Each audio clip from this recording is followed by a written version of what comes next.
Bruno Guimaraes uyu ni umumediateur. Bruno Guimaraes ni umumediateur. Murabizi ko ikipe ya Arsenal imaze igihe kirekire imushaka.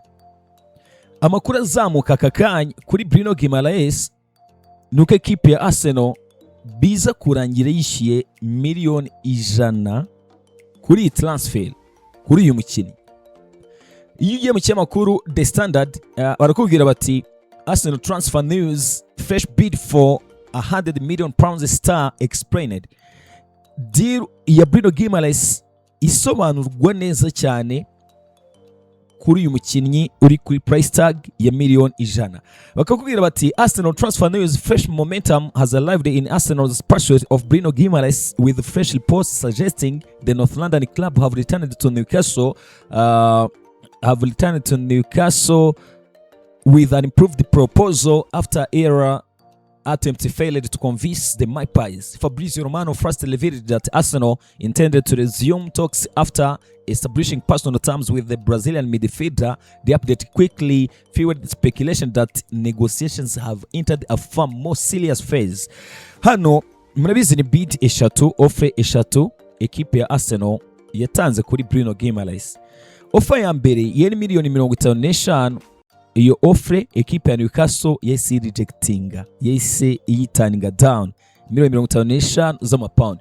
Offer ya kabiri yari bid ya miliyoni 65. Still iyo ngiyo nayo ekipe ya Newcastle irayanga.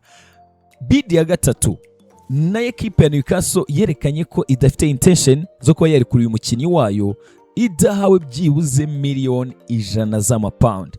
Amakuru azamuka akakanya akavuga ko of course ikipe ya Arsenal iri buze gutanga bid yindi. Noneho iyo bid ibinyamakuru bikaripotinga ko Arsenal yizeye ko iri buze kuza kwemeza Newcastle ko yabaha Bruno Guimaraes nk'umukinnyi uyu munsi currently Arsenal yifuje cyane. Hanyuma muri detail kuri transfer iyo bita Bruno Guimaraes, ubwo byinshi kuri bid nk'uko hano babitubwira neza cyane. Barakubwira bati equipe Arsenal iri prepared gushyiramo imbaraga zose zishoboka, ariko deal ikaba yayisoza mbere ko shampiyona itangira. Yewe Bruno Guimaraes akaba yakora pre-season n'abakinnyi ba equipe ya Arsenal. Talksport then reported that discussions have progressed with both clubs working around the package worth more than £75 million. Talksport irandika ko noneho ibiganiro biri kugenda neza hagati ya ekipe ya Newcastle ndetse na ekipe Arsenal.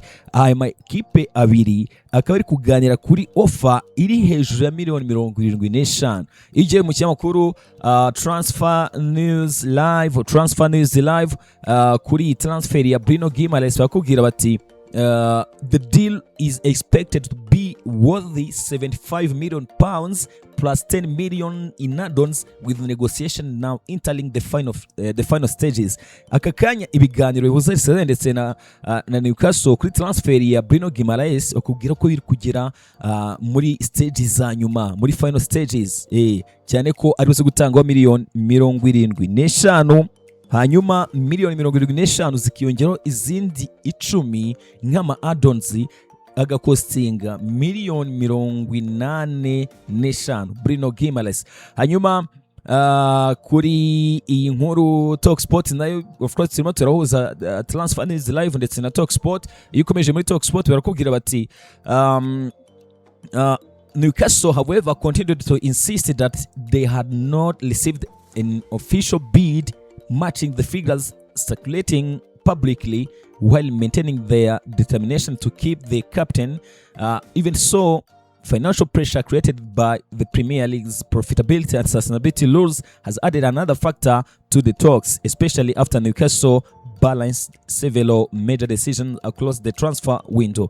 Donc equipe ya Newcastle kuri bimwe mu biri gutuma igurisha abakinnyi. Hano Talksport tubwira biza no gutuma na Bruno Guimaraes iza kumugurisha ni amategeko ya PSR, Profit and Sustainability Laws. Amategeko akubwira ko muri timeline y'imyaka 3 byibuze utaba wemerewe guhomba amafaranga ari hejuru ya miliyoni 105 muri transfer. Hano bakakubwira ko kuri Bruno Guimaraes impamvu equipe ya Newcastle ikomeza insistinga cyangwa se ikomeza kubwira Arsenal iti ewana byibuze miliyoni 100 no kugira ngo financial account zuwo bita z'iyi kompanyi ba nyiri equipe ya Newcastle murabisi ko ni ya Public Investment Fund PIF aba bayifite, donc barifuza kugira ngo iyi deal izi coveringa ibitabo byabo financially. Nibyo hano Talksport tubwira, bakakubwira bati Guimaraes has reportedly informed the Newcastle that he wants a face challenge without forcing an angry exit. Ntabwo Bruno Guimaraes we yifuza ko habamo nyine kuva muri Newcastle, donc nk'uburyo Alexander Isaac yayivuyemo. Mbibutse Alexander Isaac yagize gutya akora ibintu bisa n'imyigaragambyo, nako ni nko kwigaragambya kuko yanze imyitozo. First of all yanze imyitozo ya equipe ya Newcastle. Bruno Guimaraes nka kapiteni wa Newcastle wakaba atifuza na gato kuva muri equipe nyine nawe bigenze gutyo. Niyo mpamvu yemformye equipe arabibwira ati njyewe rwose gahunda nimwe, plan mfite nimwe, nuko mwandeka nkajya mu yindi equipe, ko bana barakubwira ko ashaka nyine fresh challenge, donc kujya muri equipe yindi akaba yahindura miriye abo bita Bruno Guimaraes. Hanyuma muri inkuru hano Talksport igakomeza duha detail kuri transfer akubwira bati that stance keeps relations positive with encouraging Arsenal that an agreement remains possible. Eddie still views the Brazilian as one of the first names on his team sheet, yet every transfer reaches a point where financial reality begins to influence decisions. That is exactly where those negotiations now appear to sit.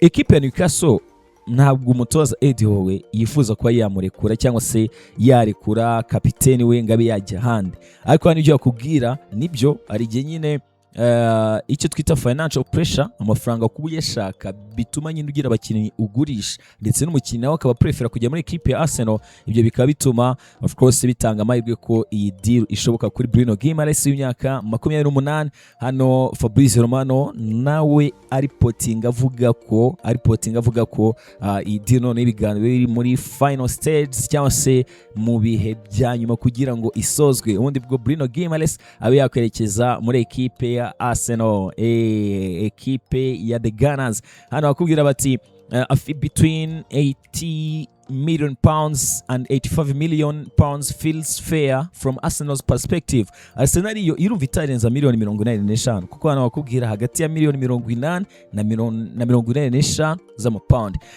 Bakakubwira bati that figure reflects his quality, leadership and Premier League experience without drifting into excessive territory. Closing the 90 million pounds mark would become difficult to justify, while revisiting the previous 100 million pounds valuation should end the discussions immediately. Arsenal can strengthen their midfield without abandoning financial discipline. Donc equipe Arsenal uko yajya ku isoko kose cyangwa se plans zose ifite ntabwo ishaka kuza gukora amakosa mu gukora overspending, gutanga amafaranga menshi. Niyo mpamvu akubwira ko miliyoni 90 byabaye ibindi ntabwo Arsenal yifuza kuba yazirenza. Gusa bigeze muri miliyoni 100 bakubwira ko Arsenal nanone ishobora kuza kuba yakonzera ku myaka y'uyu mukinnyi, donc ikaba yakora reinforcement muri median, ariko bidasabye ko iza kuza icyo bise financial discipline, nko kuvuga ngo idatakaje byinshi ku mukinnyi umwe. Of course cyane ko Andrea Berta nkuko murabizi equipe ya Arsenal iri no gukora ku bandi bakinnyi batandukanye. Hanyuma ubwo equipe ya The Gunners kuri Bruno Guimaraes current update nuko nkuko bimeze, ibindi biza kuzamuka kuri uyu munya Brazil nabyo turabigarukaho hano kuri LC Sports, cyane ko summer transfer window anytime hari byinshi cyane bihinduka. Bivuze ngo niyo mpamvu umuntu wakoze subscribe buruka amakuru azamutse ari mashyashya ahita ayasanga hano akamenya what is going on, ukamenya byinshi cyane bigezweho. Hanyuma si equipe ya Arsenal irimo update yonyine right now, ubwo of course kuri equipe ya Arsenal ku bijyana na transfer iri kuvugwa cyane ya y'umunya Brazil wundi y'undi munya Brazil Vinicius Junior nayo turakomeza kugenda dukurikirana ibyayo ibihinduka byose bihinduka turabigaruka hano kuri LT Sports. Hanyuma du switching ugatoto tuvuye North London tunaje i Manchester turebera hamwe byinshi cyane biriyo by'umwihariko kuri transfer links na equipe ya The Red Devils Manchester United.